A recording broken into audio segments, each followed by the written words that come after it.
В своих видео я рассказываю о работе клинера в Америке. Сегодня мы в апартаментах после ремонта. Через 3 дня планируется первый заезд гостей. Я уже не первый раз работаю в помещении после ремонта, и здесь как-то не принято укрывать и беречь имущество во время проведения работ.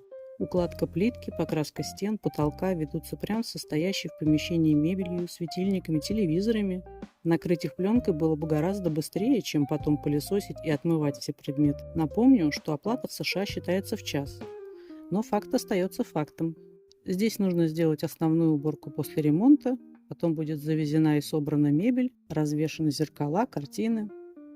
Управляющая компания привезет новые матрасы, полотенца, постельное белье и прочий текстиль. Затем потребуется еще одна финальная уборка.